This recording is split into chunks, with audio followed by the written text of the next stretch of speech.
Assalamualaikum warahmatullahi wabarakatuh. Salam sejahtera bagi kita semua. Kami dari kelompok 9 akan mempresentasikan materi kuliah hari ini tentang Pancasila sebagai sistem filsafat. Yaitu dosen pembimbingnya Pak Baidlawi, SHI, MHI.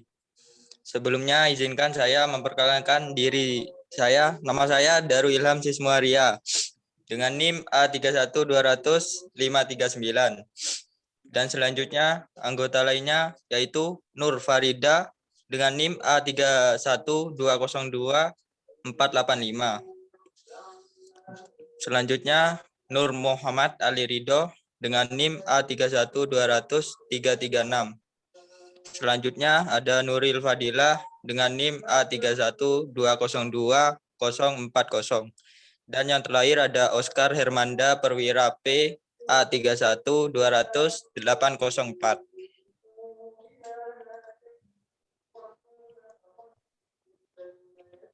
Sebelumnya, apa itu filsafat?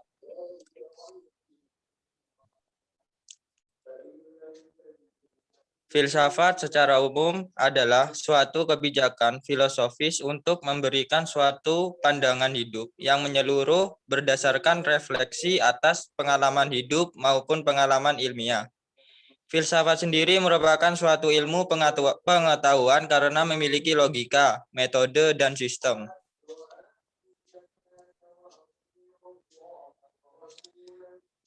Dan menurut para ahli, yaitu Thomas Hobbes, tahun 1588 sampai 1679, filsafat ialah ilmu pengetahuan yang menerangkan perhubungan hasil dan sebab atau sebab dari hasilnya, dan oleh karena itu senantiasa adalah suatu perubahan.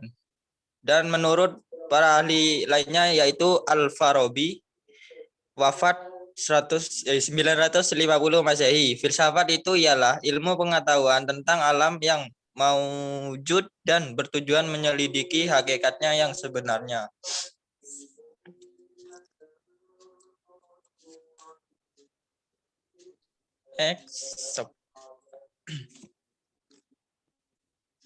Menurut tokoh bangsa Indonesia, yaitu Profesor Muhammad Yamin, filsafat ialah pemusatan pemikiran sehingga manusia menemui kepribadiannya serasa di dalam kepribadiannya itu di dalamnya kesungguhan. Dan Asbullah Bakri, ilmu filsafat adalah ilmu yang menyelidiki segala sesuatu dengan mendalam mengenai ketuhanan, alam semesta, dan manusia sehingga dapat menghasilkan pengetahuan tentang bagaimana sikap manusia itu sebenarnya setelah mencapai pengetahuan itu.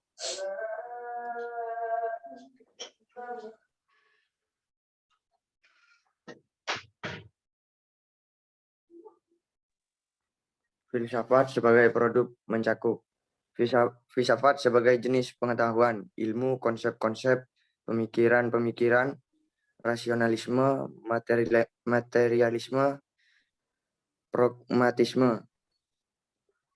Filsafat sebagai suatu jenis problema yang dihadapi oleh manusia sebagai hasil dari aktivitas berfilsafat. Manusia mencari suatu kebenaran yang timbul dari suatu persoalan yang bersumber pada akal manusia. Cabang-cabang filsafat. Yang pertama, metafisika, membahas tentang hal yang bereksistensi di balik fisis yang meliputi bidang-bidang ontologi, kosmologi, dan antropologi. Epistemologi berkaitan dengan persoalan hakikat pengetahuan. Metodologi berkaitan dengan persoalan hakikat metode dalam ilmu pengetahuan. Logika berkaitan dengan persoalan filsafat berpikir, yaitu rumus-rumus dan dalil-dalil berpikir yang benar. Etika berkaitan dengan moralitas tingkah laku manusia. Estetika berkaitan dengan persoalan hakikat keindahan.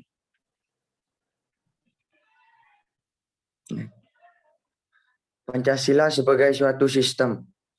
Sistem adalah berasal dari bahasa Latin dan bahasa Yunani, adalah suatu kesatuan yang terdiri atas komponen atau elemen yang dihubungkan bersama untuk memudahkan aliran informasi, materi, atau energi untuk mencapai suatu tujuan. Ciri-ciri sistem. Suatu sistem terdiri dari sejumlah komponen yang saling berhubungan satu sama lain, yang berarti saling bekerja sama untuk membentuk suatu kesatuan. Pada komponen sistem tersebut terdiri atas beberapa komponen berupa beberapa bagian dari sistem atau subsistem di dalamnya. 1. Suatu kesatuan, bagian-bagian atau unsur-unsur elemen komponen. 2. Bagian-bagian tersebut memiliki unsur sendiri-sendiri. 3. Saling berhubungan dan saling ketergantungan. 4. Keseluruhannya dimaksudkan untuk mencapai tujuan tertentu. 5. Terjadi dalam suatu lingkungan yang kompleks. Sedangkan Pancasila sebagai suatu sistem adalah 1. Pancasila merupakan kesatuan bagian-bagian, yaitu sila-sila Pancasila. 2. Tiap sila Pancasila mempunyai fungsi sendiri-sendiri. 3. Tiap Pancasila tidak dapat berdiri sendiri dan tidak saling bertentangan. 4. Keseluruhan sila Pancasila merupakan suatu kesatuan yang sistematis atau majemuk tunggal. Pancasila merupakan suatu filsafat. Filsafat Pancasila dapat didefinisikan sebagai refleksi kritis dan rasional tentang Pancasila sebagai dasar negara dan kenyataan budaya bangsa, dengan tujuan untuk mendapatkan pokok-pokok pengertiannya yang mendasar dan menyeluruh. Pancasila dikatakan sebagai filsafat karena Pancasila merupakan hasil perenungan jiwa yang mendalam yang dilakukan oleh The Founding Father Indonesia, yang dituangkan dalam suatu sistem. Filsafat Pancasila dapat digolongkan sebagai filsafat praktis sehingga filsafat Pancasila tidak hanya mengandung pemikiran yang sedalam-dalamnya, atau tidak hanya bertujuan mencari tetapi hasil pemikiran yang berwujud filsafat Pancasila tersebut dipergunakan sebagai pedoman hidup sehari-hari atau way of life atau Weltanschauung agar hidup bangsa Indonesia dapat mencapai kebahagiaan lahir dan batin, baik dunia maupun di akhirat. Objek filsafat Pancasila ditinjau dari segi objektifnya. Filsafat meliputi hal-hal yang ada atau dianggap dan diyakini ada, seperti manusia, dunia, Tuhan, dan seterusnya. Filsafat sendiri yaitu segala sesuatu yang berwujud dalam sudut pandang dan kajian yang mendalam atau radikal. Secara lebih sistematif, para ahli membagi ruang lingkup objek filsafat menjadi dua. Yang pertama, objek material, yang kedua, objek formal.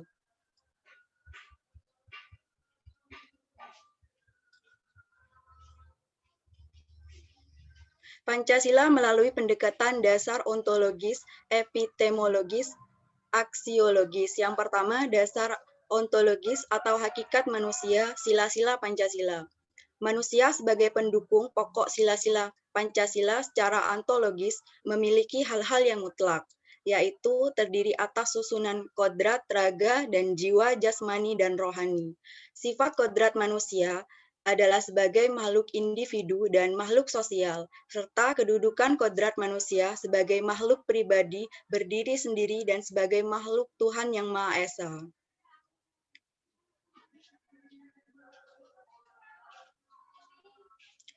Sila pertama, Tuhan adalah sebagai asal mula segala sesuatu. Tuhan adalah mutlak, sempurna, dan kuasa, tidak berubah, tidak terbatas pula sebagai pengatur tata tertib alam. Sila kedua, kemanusiaan yang adil dan beradab. Negara adalah lembaga kemanusiaan yang diadakan oleh manusia. Sila ketiga, persatuan Indonesia. Persatuan adalah sebagai akibat adanya manusia sebagai makhluk Tuhan Yang Maha Esa. Adapun sila persatuan adalah rakyat sehingga rakyat Indonesia adalah merupakan unsur pokok negara. sila keempat, maka pokok sila keempat ialah kerakyatan, yaitu kesesuaiannya dengan hakikat rakyat. Sila kelima, dengan demikian logikanya keadilan sosial didasari dan dijiwai oleh sila kedua, yaitu kemanusiaan yang adil dan beradab.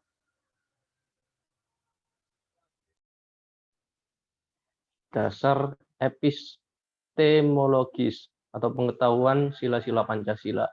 Sebagai suatu ideologi, maka Pancasila memiliki 3 unsur pokok agar dapat menarik loyalitas dan pendukungnya, yaitu logos, yaitu rasionalitas atau penalarannya, lalu pathos, yaitu penghayatannya, ethos, yaitu kesusilaannya. 3. Dasar aksiologis Pancasila. Aksiologis merupakan cabang filsafat ilmu yang mempertanyakan bagaimana manusia menggunakan ilmunya. Aksiologis adalah istilah yang berasal dari kata Yunani, yaitu aksios, yang berarti sesuai atau wajar, sedangkan logos yang berarti ilmu. Aksiologi dipahami sebagai teori nilai. Jujun S. Suryasumantri mengartikan aksiologi sebagai teori nilai yang berkaitan dengan kegunaan dari pengetahuan yang diperoleh. Menurut John Sinclair, dalam lingkup kajian filsafat, nilai merujuk pada pemikiran atau suatu sistem seperti politik, sosial, dan agama. Sedangkan nilai itu sendiri adalah sesuatu yang berharga, yang diidamkan oleh setiap insan. Hakikat Pancasila. Kata hakikat dapat didefinisikan sebagai suatu inti yang terdalam dari segala sesuatu yang terdiri dari sejumlah unsur tertentu yang mewujudkan sesuatu tersebut, sehingga terpisah dengan sesuatu lain dan bersifat mutlak. Terkait dengan hakikat sila-sila Pancasila, pengertian kata hakikat dapat dipahami dalam 3 kategori, yaitu yang pertama, hakikat abstrak yang disebut sebagai hakikat jenis atau hakikat umum, yang mengandung unsur-unsur yang sama, tetap dan tidak berubah. Yang kedua, hakikat pribadi sebagai hakikat yang memiliki sifat khusus. Hakikat pribadi Pancasila menunjuk pada ciri-ciri khusus sila-sila Pancasila yang ada pada bangsa Indonesia. Yang ketiga, hakikat konkret yang bersifat nyata sebagai dalam kenyataannya. Hakikat konkret Pancasila terletak pada fungsi Pancasila sebagai dasar filsafat negara. Dalam relasinya, Pancasila adalah pedoman praktis, yaitu dalam wujud pelaksanaan praktis dalam kehidupan negara, bangsa, dan negara Indonesia yang sesuai dengan kenyataan sehari-hari, tempat, keadaan, dan waktu.